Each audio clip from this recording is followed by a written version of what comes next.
Please welcome newly appointed United Nations Messenger of Peace, Mr. Leonardo DiCaprio.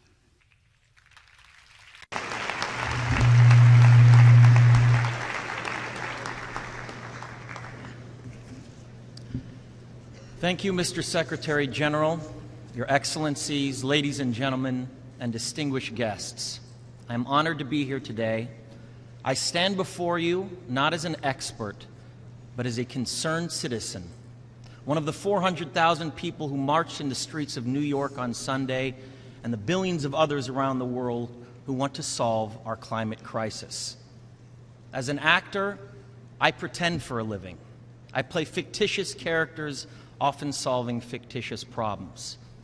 I believe that mankind has looked at climate change in that same way, as if it were a fiction, as if pretending that climate change wasn't real would somehow make it go away. But I think we all know better than that now. Every week we're seeing new and undeniable climate events, evidence that accelerated climate change is here right now. Droughts are intensifying, our oceans are acidifying, with methane plumes rising up from the ocean floor. We are seeing extreme weather events and the West Antarctic and Greenland ice sheets melting at unprecedented rates, decades ahead of scientific projections. None of this is rhetoric, and none of it is hysteria. It is fact. The scientific community knows it, industry knows it, governments know it, even the United States military knows it. The chief of the U.S. Navy's Pacific Command, Admiral Samuel Locklear, recently said that climate change is our single greatest security threat.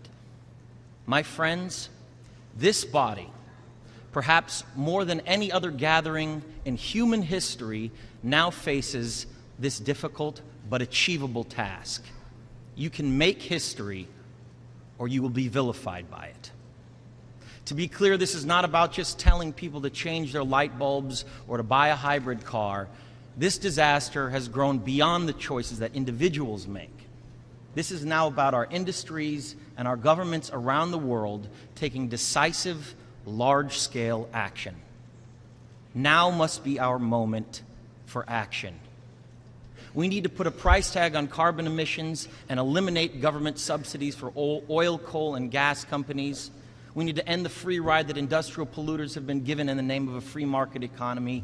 They do not deserve our tax dollars. They deserve our scrutiny, for the economy itself will die if our ecosystems collapse.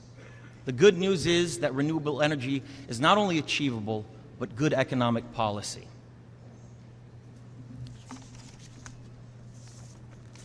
This is not a partisan debate. It is a human one. Clean air and a livable climate are inalienable human rights.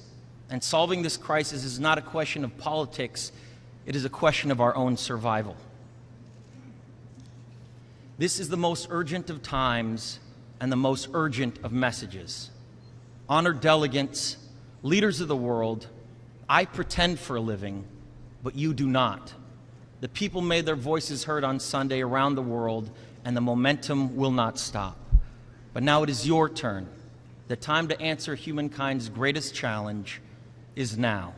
We beg of you to face it with courage and honesty. Thank you.